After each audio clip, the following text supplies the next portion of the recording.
Hi, I'm John from California Leasing and Management, and we're back with another episode of This Week in Santa Clarita Real Estate. Today, I'm excited. We have a very interesting realtor who has some cool experience and niche, and I can't wait to find out more about it. This is Chuck Simmons with Keller Williams VIP Properties. Hi. How's it going? Great. Thank you for having me on here. Good to have you. I really am grateful that you took the time to come out during Christmas, talk shop a little bit. It's a very important time. Things are changing rapidly. People need to start making decisions, and they're going to need professionals to help them out. Yes, real estate is changing very quickly. Very quickly. Again, it's like Gary Keller wrote a book on shift, told us to be ready. Shift. Well, it's like shifting sands. Yeah. It's constantly shifting now. And things that happened last week, not necessarily the things that are going to be happening. Things that happened at the end of October are going to affect us coming up, but things that are happening now are going to be coming to fruition in 90 days. I agree. And, we talked a little bit with another guest about interest rates, and it's fascinating to me how when rates go up, it is news. I mean, Every news outlet everywhere is talking about every incremental increase. But rates have plummeted, and it's not as loud, right? And so we need to get that word out and make sure that if people are ready to get off the sidelines, that they can connect with a professional that can help them get into this game, really, that we call California real estate. California real estate. And it's truly, the world watches us. Totally. Literally, the world watches us and what happens. Yep. And what happens in LA County is also indicative, because we're such a mixing pot of, we have moderate housing, we have low income housing, and we have, oh my gosh. Yep. The most expensive houses in the country. Exactly. Yeah. And they watch us and they see where we can go. It is my understanding that investors are still buying homes in Southern California so that they can buy and, what's that term? Buy and hold. Right. And there's no better place to put your cash. Yeah, buy and hold is, and I'm going to say it this way, is where you buy the house and you hold on to it and rent it out, and then you have passive income for your retirement. Yeah. Yeah, and we talked a little bit about that before we started filming, how important it is when you get in to stay in. Right. Because it's difficult to get into California real estate. It's easy to get out, but then it's difficult to get back in. So once you're in, try to stay in. Even if you want to move out of state, fine, move out of state, but keep the house that you have here. It's always going to perform well for you. Right, and then rent it out. And if you need to, take it. Anyway, I'm not a lender. I'm a realtor. I sell houses. But as an idea, I'm also a consultant. Yeah. So maybe it's not in the best interest for them to, and then we can put them with a good lender. And then a good property manager. You know a good property manager? Yeah. I might. Yeah, exactly. So I want to ask you about something we were chatting briefly about before we started filming, but I want to go into a little bit more detail here because I think it's important. You have a experience in it's not the only thing you do. It's a piece of what you do, but you have experience in manufactured housing. Yes. And I'd like to have you talk to us a little bit about that, the difference between park and raw land, and the affordability, and how maybe that is a way for someone to get housing that isn't going and getting more expensive every single year. Right. One of the things that caught my eye was an article last week in one of the real estate news, is that manufactured housing has appreciated higher than stick-built. Wow, I did not realize that. Yes. Holy moly. I used to sell them. Now, is that across the board, parks or on owned land, or? In parks. In parks. In parks. 2 years ago, I sold a house that needed a lot of work, but it was still livable. Sold it for $95,000. I just sold the same basic floor plan, I can talk, for $125,000. Wow. That's a $35,000 increase in the same park for basically the same floor plan. That's a 33% increase. That's very, very significant. Mm-hmm. But if someone is considering manufactured housing as an option to get into the real estate Yes. market instead of renting. Right. But also $900,000 for an entry-level home in Santa Clarita can be a big chunk. Right. What should they do besides contact you? How should they prepare? Well, as with any home purchase, we need to talk to a lender. Okay. And make sure that your credit is good. Now, there's two different type of lenders. There's a lender for stick house, Yep. and then there's a lender for manufactured Right. housing. And they're not the same. Right. They could be in the same office, but they're two different loan programs. Now, do you happen to have a relationship with any lenders who can do manufactured home lending? Yes, Oh, yes, I do. That is a good Yes. resource, let me tell you. Yes, it is. And I know some that I stay away from. Yeah, there you go. Right, that's almost as valuable. Right, probably. because you don't want somebody that's going to, oh yes, we can make this happen, throw spaghetti against the wall, and then it doesn't work because Right. you've been in it for 60, 90 That's like days an trying to auto make it loan, happen. yeah. Exactly. Yeah. Exactly. And that's almost what it is, because it's still personal property. Yeah.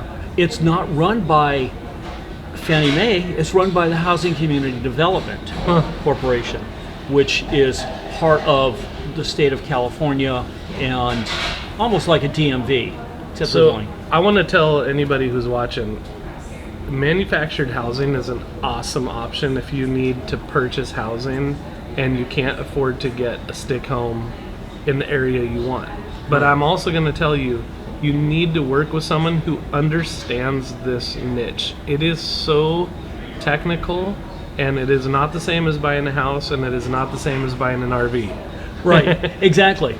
Exactly. So maybe tell us a little bit about the pros and cons of buying in a park versus buying a piece of raw land and putting a home on it. Well, when you buy in a park, you're leasing the land that Okay. it sits on. Okay. And in most cases, the majority of the maintenance is going to be taken care of. The maintenance of the park and so like the right roads, up to your the roads exactly and sidewalks and lights are going to be private, much Okay. like it is in an HOA where you have private roads. It's going to be taken care of by the community management company. Okay. And you're going to be responsible many times for your utilities, your electrical, your gas, your water, and the trash. However, the nice part is you don't have to worry about those pipes in the street. You don't have to worry about a lot of the different maintenance that happens Yeah. when you own a home, because you're in, it's almost like apartment, but it's not. Okay. You got to have a property manager running the common areas. Now, when you're leasing the land, what do those leases look like? Are they year to year? Or are they a long-term lease? They are usually a year to year. year to year. Okay. Uh-huh. And are Yeah. you seeing increases on those leases recently in the last 3 years? Have those kind Yes, they've gone up incrementally. And the reason why is so that they can maintain market value. Because if they need to go in and do some infrastructure repairs, they need to need the have the reserves. land. Yeah. Exactly. They need to have the land to be at market value so that they can actually take a loan out to because they've got the reserves, much like an HOA. Right. Very similar. So, Mm-hmm. pros and cons. Pros of being in a park, you have all the amenities, the low maintenance. Right. Cons Right. are you're leasing the land, and that lease can go up over time. Right. Okay. It'll go up. You own the house, though. Okay. You own the house, and you can pick it up and move it if you can. want. Okay. Maybe you can pick it up, move it because you bought a piece of raw land somewhere else, and now you're gonna move on to it. Interesting. However, Sorry. Go ahead. sorry. However, there are building permits that have to be done when you move a house out, and then you put it on land, and you're not able to refinance it after that again. Okay. So there is a downlight on that. However, it's incredibly affordable to get in. Yes. Yes, it's incredible. And when you're looking it's a at house. It's yeah. just it's still a house. It's a residence that you live in. It's just got different technical terms when it comes to the legal contracts for that Right. house. That's Right. really just the difference. And this isn't my grandmother's travel trailer that Right. she came across from Texas in and then put it in a park and lived in it. They have manufacturer codes that came in from the U.S. government to make them sturdier. I mean, some of the new ones are awesome. They look like the old Craftsman homes. Yes. Pillars out in front Oh and stuff. my They're gosh. super nice. Yeah. So if someone wants to explore purchasing a piece of raw land and then having a prefab or manufactured home put on there, how does financing on something like that work? Can you do a bundled financing with the land and the home? You have to pay cash for the land and then finance the home and have it put on there? Are there different ways to do that? Actually, I did one several years ago, and we financed the land and we financed the coach. Okay. Not me, but So we got two separate and we loans. rolled it into a construction loan. Okay.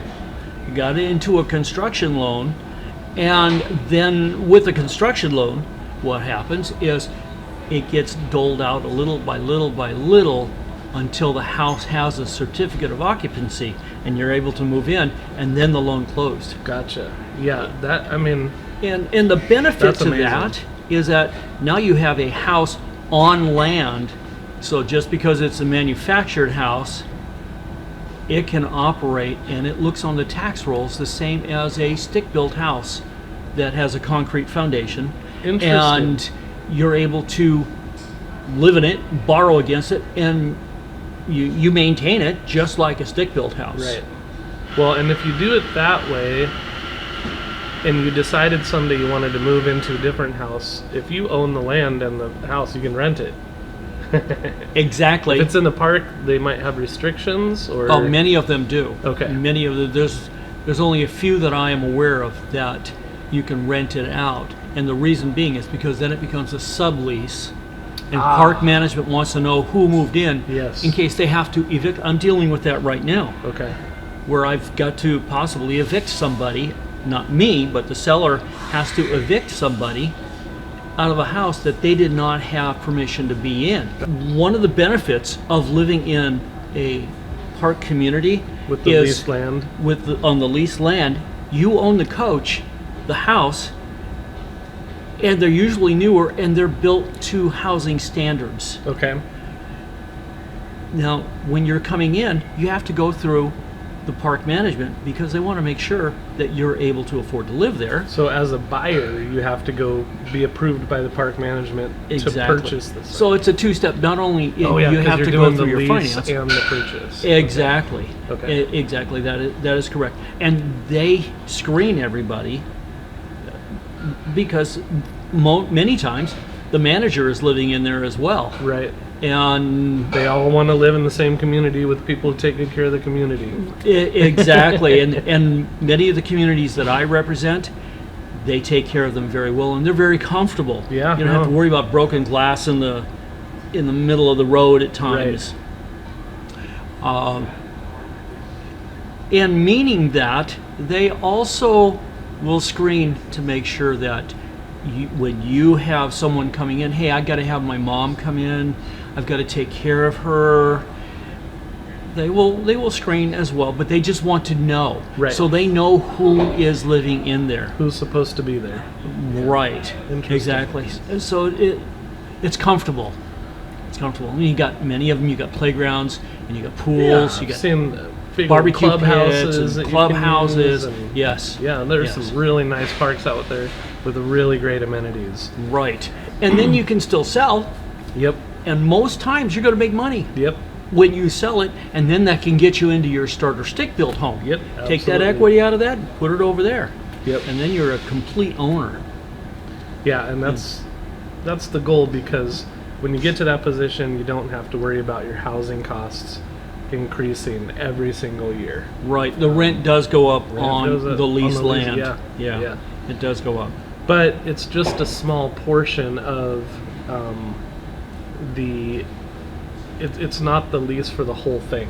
No. So even though it is going up, it's not going up as much as the lease on a 3-bedroom, 4-bedroom house in Saugus or something. Like that. I Yeah, know. that Those are 10% scary. increase. Oh, I got a call the other day from somebody. Hey, they've raised the rent on my house. They're not fixing anything, but it went up $300. Yep, I know. Well, it's tough. that's tough. This is Yeah. why we tell people try to buy if you can. You know.